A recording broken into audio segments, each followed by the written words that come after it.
Hello, in this video I'm going to be teaching you how to perform an exercise called threading the needle. It's an exercise which is performed on hands and knees and is aimed at improving mobility and rotation in your thoracic spine. Now that's the part of the spinal column which essentially makes up your torso. There is some element of rotation available to us in the lumbar spine, but even in a perfectly healthy subject there's only about 10 degrees maximum rotation in the lumbar spine, so it's not really what we're after. It tends to be with the threading the needle exercise that the neck and the shoulder joints can give a full sense of movement. So I'll talk through how you can avoid some of the pitfalls of this movement sequence during the tutorial part of the video. As I said just a moment ago, it's performed on your hands and knees, so if you do have sensitive knees, then make sure you've got sufficient cushioning underneath them when you're performing this movement. It's a lovely sequence to get to grips with, and once you master the fundamental technique, you can really get some nice gains in terms of rotation through your torso.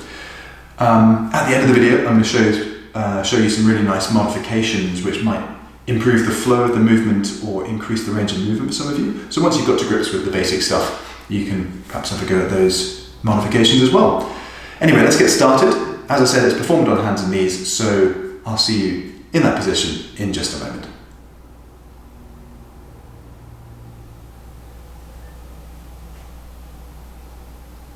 So before we get into the threading the needle sequence, it's very much worth taking the time to make sure that you're in the correct alignment to begin with. So if we think back to our Pilates key elements, the main one here is that we want to be in a neutral lumbo-pelvic position. So a lot of people will tend to arch significantly into extension of their lumbar spine, characterized by that big arch. We don't want to be in a position where our stomach is sagging towards the floor. We just need to have this idea of the tailbone tucked slightly between the legs to bring us into neutral alignment, but not in a flattened or curved low back position. Once you are in that nice neutral alignment, we want to actively draw our lower abdominal wall up towards the ceiling. Now when that happens, a lot of people will then recurve the spine, and we don't want that. We've made the effort to get the lumbar spine into the correct alignment. Drawing the core muscles up should be done without any skeletal movement at that point. Now that brings in typically the transversus abdominis. It's a really good position for utilizing our pelvic floor as well. So closing up the back passage or visualizing drawing your sit bones together to get that sense of tightening around the back, and that can be accompanied with a follow-up contraction through the front. So typically that's cued by imagining it stopping yourself passing water. Whichever one of those basic core contractions you're doing, or maybe you're doing all three, it should be about a 3 out of 10 effort. So it's just ticking away while we're performing our movement. The knees, the feet and the hands are all the same width. Shoulder, hip width should be quite a natural position. And before we get into the placement of the hands, you've got to make sure that your head is not governing things here in terms of weight. It's very common to see people's weight of the head draw them down into this position where the chest sags between the shoulders and the head stoops down. That breastbone wants to be lifted up, so we're engaging those shoulder stabilization muscles, and the chin's tucked in, and you're looking down, not forwards. We want a nice neutral cervical spine and that length in the back of the neck, so that once we're in this start position, we already feel like we're doing a little bit of work to begin with. Now in terms of the hands, a lot of the time you'll see the kind of classical position with the hands underneath the shoulder. So you get what's called this 90-90 position, where there's a 90-degree angle in the wrist and 90-degree angle in the shoulder. Now for some that's fine, but I tend to suggest people do a 100-100 set of angles, so that you've opened up the angle in the wrist and you've opened up the angle in the shoulder. And that takes a little bit of pressure, but it can be a significant amount of pressure off things like the carpal tunnel and the general wrist structure. So that's often a more comfortable position. Now, if you find that even that is problematic because of injury or discomfort, whatever it may be, don't discount going into a fist position. Now, this takes your wrist into a neutral alignment, so it offloads some of that pressure. The trade-off is, of course, that you've got pressure bearing down on the knuckles. So if you don't have sufficient cushioning or you're not used to that, it could potentially be something which also becomes problematic. But you've got options. Just make sure that the wrists are comfortable through the duration of this movement. One final point would be what's going on with the feet. If you're not comfortable with the foot position I've got, then simply tuck the toes underneath, which might give that alleviation to any discomfort you're getting. If that's still not working for you, well then just place some pillows or a roller underneath your lower shins or ankles, and that will just lift the feet off the floor, and then you don't have to worry about them. They're out of the picture. A lot of people will have discomfort through the big toes particularly, and that can be a limiting factor when you're on hands and knees. Anyway, as you can see, there's quite a lot to think about before you can get into a 4-point kneeling exercise. So let's get on with the threading the needle. We've got to keep our head, our sternum and our tailbone along a nice central line running down your mat, so that when we perform the threading the needle movement, we thread the needle with the right arm to start with and slide the back of the hand underneath the left. Now, I've turned my hand over so the back of the hand's sliding, and we want to keep those fingers in contact with the floor. The more we thread our needle and rotate and drop that shoulder, the more of the arm we want to get into contact with the floor. So the standing arm has to then bend as we slide all the way through, and we get this lovely dropping. We then draw back out, essentially come back to where we start, but continue the rotation of our torso, and then open up the arm into the final movement. So I'm going to do a few repetitions just to show you how I would perform that. Exhaling as I do that threading the needle movement, inhaling coming back to center, and then exhaling to perform the upper segment. We then come back down and switch, breathing out to thread through, inhaling to return, exhaling to come up to the end position. Now there's a lot that can go wrong with that, and I suppose in order of things which go wrong, it will be moving the head across from that center line. So something I see a lot when I'm teaching in classes, you thread the needle and the head comes right across, or even sometimes right underneath the arm, and you've drifted across. Now what that means is as you're coming through, you're going to be making a flexion curve, a big curve in that lumbar spine and accentuating that. We don't want to do that. If possible, we want to keep that lumbar spine in a neutral position in terms of the flexion and extension, and just allow it to rotate slightly. So by keeping that head on the center line and not letting it travel across to the direction of the arm, you're going to force that lumbar spine to stay in a much more neutral alignment rather than popping up and going into flexion with that poor head control. So there's the first thing, going through, and then that chest is shining through that gap you've made. It's not a neck movement curving down and this horrible arced curve and all that flexion force going over the spine. We're rotating the torso so that chest bone is really pointing in the direction the arm's going, and the more of the arm we get into contact with the floor, the more rotation we generate. So there's the first thing to be mindful of, is making sure that you stay in that lovely axis of rotation over the middle of your mat. When it comes to the withdrawing of the arm, you've got this lovely rotation. You tend to find that people will then get lazy. The weight of the torso stays down, the head sags, and we've lost all of that integrity in our shoulder position. It's often accompanied with this flexion again. So as you're withdrawing the arm, lift that torso, think about maintaining neutral alignment through your lumbar-pelvic region, and then once you're coming back, it's almost just worth visualizing, pausing for a moment to see whether you've got that integrity back in the shoulder. There's this notion of the chest lifting with those shoulder stabilizers helping, so that when we come back through our mid-sequence, we've got this lovely parallel alignment of our collarbones with the floor, and we're ready to begin the next part of the movement. Now that next part, I'll just switch arms for this, the opening up. This is where the often excessive mobility in our shoulder joint causes havoc. And what I see all the time, and one thing is kind of one of my pet peeves in Pilates classes, is people do this lovely start, they come back to their neutral position, and then they just sling the arm up, and then have a look at it with their neck as well, generating precisely no rotation in their thoracic spine.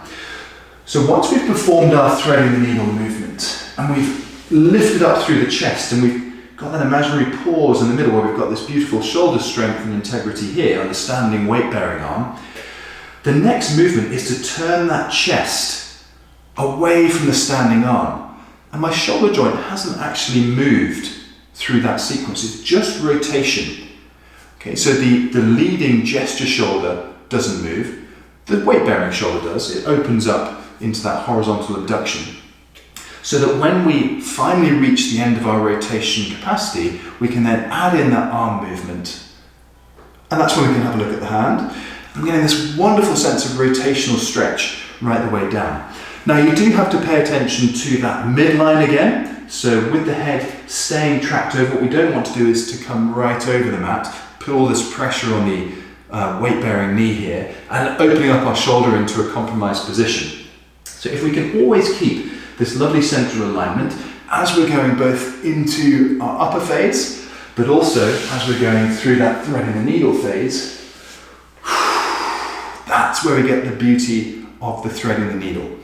If you allow your body to follow those paths of least resistance, like the lazy shoulder movement at the top, or curving in, collapsing, and letting the head drift off center, you really lose the entire essence of what the threading the needle should be about.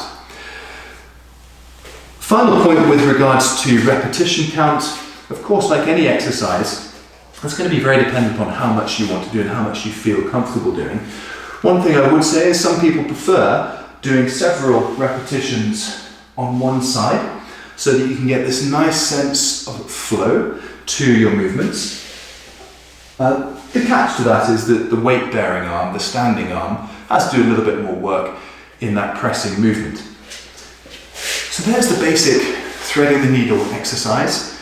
It's a fantastic one for opening up the rotational capacity in your torso, providing you can stop those bad habits creeping in and giving you this full sense of movement. Now in a moment I'll talk through some of the modifications that you can do for the threading the needle, and that will help accentuate that flow and that smoothness and that control which should typify all of your Pilates exercises. But with the threading the needle, just make sure that you're not pushing through any wrist pain, and if you have any problems performing this exercise, always seek the advice of a medical professional or your instructor.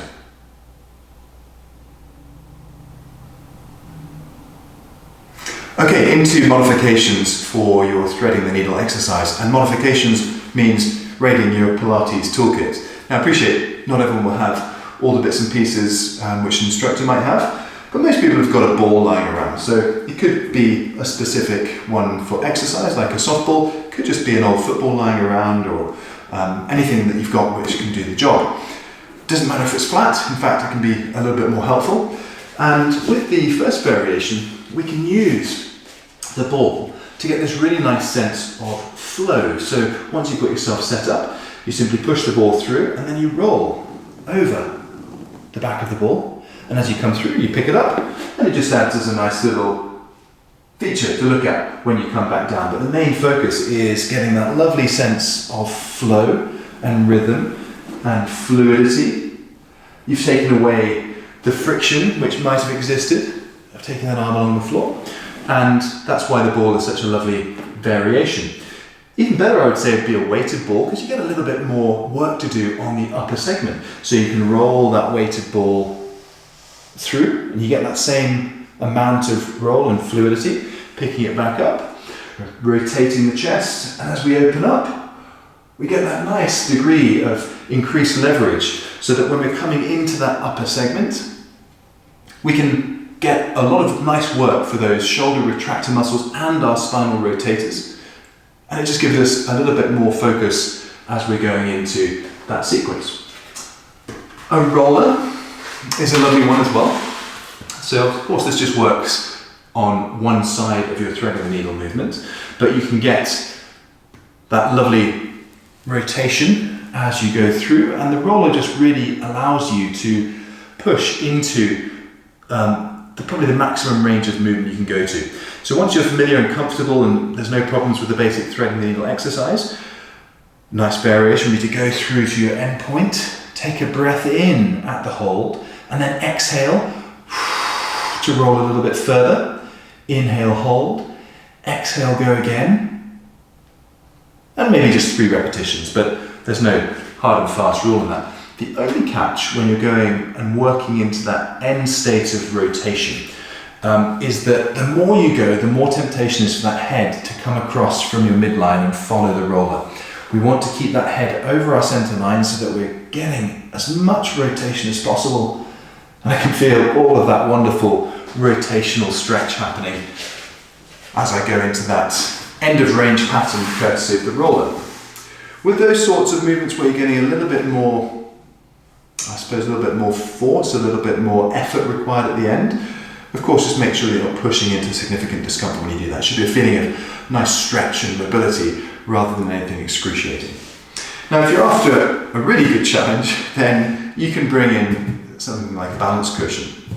Okay, this will really test you in your ability to keep that head centered over the middle of the mat. So once you're on and get comfortable, it can be any type of balance cushion really. But the point being is that if you don't stay centered over your mat and your control in your lumbar pelvic region is not good, the cushion is going to offset you pretty quickly, and it'll be quite revealing in terms of when that happens. So you go through into your thread and the needle, got that support of the arm on the floor, but when you come up into that upper movement, you can really feel all of the almost tremors and correction as your core stability kicks in to keep you centered on your balance cushion. Okay, so that will really up the ante in terms of those core stabilizers as you're performing your threading the needle movement. And then it's a fantastic way to bring in instability to get an added dynamic into near enough any exercise, but it works really well underneath the knees and the threading the needle. So we've got these lovely variations. There are even more that can be brought in with resistance bands, another roller in different planes, but for now, that's probably enough to get your teeth into. I'll talk through some of the more advanced options in another video perhaps. So there's everything you need to know about the basic threading the needle movement. Really good one for those of you who get stiff through the thoracic spine, if you're hunched over a desk all day or too much driving, whatever it might be, or lifting up a heavy baby or something.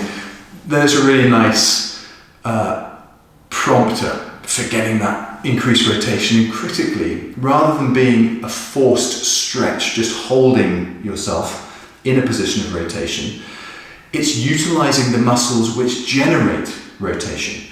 And therefore, if you instill that confidence into those rotational muscles, they're going to gradually allow more movement because they'll be more comfortable to operate in those ranges that you're taking them to. One of the problems with getting stiff is that the muscles become quite deconditioned and switch off quite quickly.